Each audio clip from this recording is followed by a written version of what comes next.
இந்த 3 ஆண்டு காலத்தில் சுமார் 12,000 கோப்புகளில் நான் கையெழுத்து போட்டிருக்கிறேன்.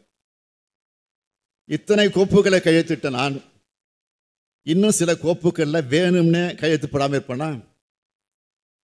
தலைவர் கலைஞர் அவர்கள் தன் பெயரை வச்சு ஒரு முறை சொன்னார், அரசுக்கு கருணை இருக்கு ஆனால் நிதி இல்லைன்னு சொன்னார்.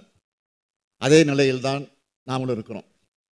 மாண்புமிகு பேரவைத் தலைவர் அவர்களே, நான் முன்பு சொன்ன பல்வேறு திட்டங்களையும் மிக மிக நெருக்கடியான சூழல் தான் நிறைவேற்றிட்டு இருக்கிறோம் என்பது மனசாட்சியுள்ள மாமன்ற உறுப்பினர்களுக்கு நன்றாக தெரியும். ஒரு பக்கம் 2011 முதல் 2021 வரையிலான 10 ஆண்டு கால பாதாளத்திலிருந்து தமிழ்நாட்டை மீட்டெடுத்திருக்கிறோம். இன்னொரு பக்கம் ஒன்றிய அரசானது தமிழ்நாடு அரசை தொடர்ந்து புறக்கணித்தும் வஞ்சித்தும் வருது. தமிழ்நாடு அரசு செயல்படுத்தி வரக்கூடிய பல்வேறு திட்டங்களுக்கு ஒன்றிய அரசானது மாநில அரசோட கொள்கைகளுக்கு எதிரான நிபந்தனைகளை விதித்து அரசு திட்டங்களை செயல்படுத்துறதுல சிரமங்களை உண்டாக்குறது மட்டும் இல்லாமல் அந்த திட்டங்களை முடங்குகிற சூழ்நிலையும் உருவாக்கி வச்சிருக்கு. ஒருங்கிணைந்த கல்வி இயக்கத்தின் கீழ் ஒன்றிய அரசிடமிருந்து வர வேண்டிய 2152 கோடி ரூபாயை இன்னும் நிலுவையில் இருக்கு. ஆசிரியர்களுக்கு வழங்க வேண்டிய சம்பளங்கள் கல்வி உரிமை சட்டத்தின் கீழ் கல்வி நிறுவனங்களுக்கு மீள வழங்க வேண்டிய பொறுப்பு, பள்ளிகளின் பராமரிப்பு மற்றும் ஆசிரியர்களுக்கான பயிற்சி திட்டங்களை செயல்படுத்துதல் ஆகியவற்றுக்கு இந்த திட்டத்தின் கீழ் பெறக்கூடிய நிதியானது மிக முக்கியமானது. எத்தனையோ தடவை நாம் நினைவூட்டி கேட்டிருக்கிறோம். இதுவரை மானிய உதவித்தொகை விடுவிக்கல. இதன் விளைவாக இந்த செலவினங்களை மாநில அரசு தனது சொந்த வருவாயிலிருந்து மேற்கொண்டு வருது. தேசிய உயர்கல்வி இயக்கத்தின் கீழ் செயல்படுத்தப்படுகிற திட்டங்களையும் தேசிய கல்விக் கொள்கையை ஒன்றிய அரசு திணிக்கிறதுனால இந்த திட்டங்களும் இப்போ முடங்குற நிலை ஏற்பட்டிருக்கு. பெஞ்சல் புயல் ஏற்படுத்தி உள்ள பேரிடர்களை குறிப்பிட்டு தற்காலிக மற்றும் நிரந்தர நிவாரணம் மற்றும் மீட்பு பணிகளுக்கு 6675 கோடி ரூபாய் தேவைப்படும் மதிப்பீடுகள் செய்யப்பட்டு நிதி விடுவிப்பு கோரிக்கை ஒன்றிய அரசுக்கு அனுப்பினோம். ஆனால் இதுவரை எந்த ஒரு நிதியும் ஒன்றிய அரசு விடுவிக்கலை. கடந்த நிதியாண்டில் மிக்ஜாம் புயல் தாக்குச்சு. தமிழ்நாட்டின் தென் மாவட்டங்களில் அதிக கனமழை ஏற்பட்டுச்சு. இந்த 2 பேரிடர்கள் தாக்கின பிறகும் மிக சொற்பமான 276 கோடி ரூபாயை, அதுவும் 4 மாத தாமதத்திற்கு பிறகு ஒன்றிய அரசு அனுமதிச்சது. இது மாநில அரசு கோரின 37,960 கோடி ரூபாயில் ஒரு விழுக்காடு கூட இல்லை.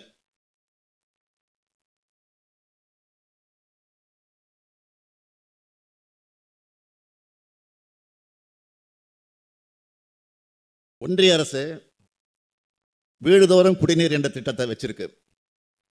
இந்த திட்டத்தின் கீழ் வழங்க வேண்டிய 4142 கோடி ரூபாயில் 732 கோடி ரூபாயை மட்டும்தான் வழங்கியிருக்காங்க. நிதியின்மையானால திட்டங்களின் செயல்பாடு சுணங்கக்கூடாதுன்னு நாம தான் நம்ம நிதியை கொடுத்து இந்த திட்டத்தை செயல்படுத்திக்கிட்டு வரோம். ஒன்றிய அரசின் திட்டமான பிரதமர் நகர்ப்புற வீட்டு வசதி திட்டத்தின் கீழ் வழங்கப்படுகிற மானிய தொகையானது 2016 ஆண்டு முதல் இன்று வரை 1.5 லட்சம் ரூபாயாகவே இருக்கு. இந்த திட்டத்தை செயல்படுத்தி வர தமிழ்நாடு அரசானது ஒரு வீட்டுக்கு 12 முதல் 14 லட்சம் ரூபாய் தன்னோட சொந்த நிதி மூலம் மானியமாக கொடுத்து ஏழ்மை நிலையில் இருக்கக்கூடிய மக்களின் சொந்த வீட்டுக்கான கனவை நிறைவேற்றியிருக்கு. ஒன்றிய அரசின் இந்த திட்டத்திற்கு வழங்கப்படுகிற மானிய தொகையானது வீடு ஒன்றுக்கு 72,000 ரூபாயா 8 ஆண்டுகளுக்கு மேலா இருந்து வருது. ஆனால் தமிழ்நாடு அரசு ஒரு வீட்டுக்கு 1,72,000 ரூபாயை மானியமாக வழங்கி வருது. ஆனால் பேர் அவங்களோடது. இதுவே நம்ம அரசு செயல்படுத்தி வர கலைஞர் கனவு இல்ல திட்டத்தின் கீழ் மாநில அரசின் மானியம் 3,53,000 ரூபாய். ஒன்றிய அரசு தன்னுடைய திட்டத்துக்கு வழங்குகிற மானியத்தை ஒப்பிட்டா இது 5 மடங்கு அதிகம். ஒன்றிய அரசு தன்னோட திட்டங்களுக்கு தேவைப்படுகிற நிதியை தமிழ்நாடு அரசு மேலே திணிக்கிறதுனால மாநில அரசோட முன்னுரிமை திட்டங்களுக்கு போதிய நிதியளிப்பு இல்லாமலே போகுது. இப்போ நான் சொன்னதிலிருந்த தமிழ்நாட்டினுடைய நிதிநிலையை நீங்கள் புரிஞ்சுக்கலாம். இத்தனைக்கும் இடையில தான் எல்லாத்தையும் சமாளித்து மக்கள் நல திட்டங்களை நிறைவேற்றிட்டு வரோம்.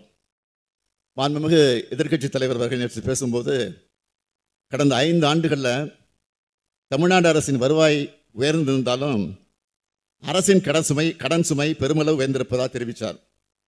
மேலும் தமிழ்நாடு அரசால் மேற்கொள்ளப்படும் செலவுகளை வெட்டி செலவுகள் என்று குறிப்பிட்டார்.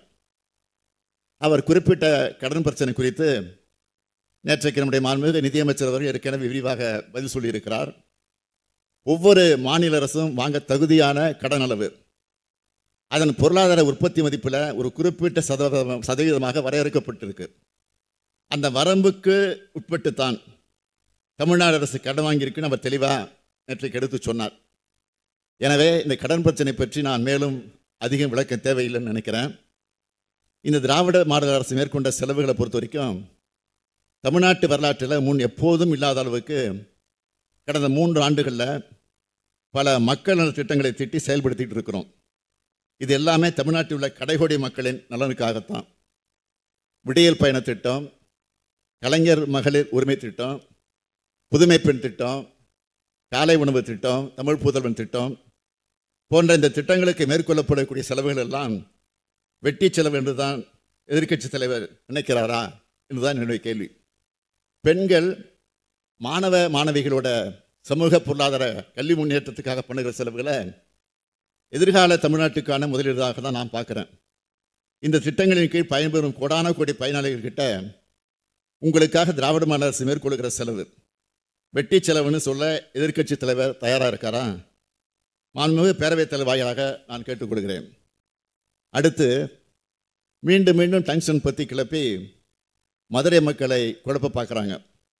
கனிம வளங்கள் விஷயத்தில் மாநில உரிமையை ஒன்றிய அரசு பறிக்கிற சட்டத்தை ஆதரித்து டங்ஸ்டன் சுரங்க இடத்துக்கு வழிவகுத்து துரோகம் செஞ்சது அதிமுக தான்.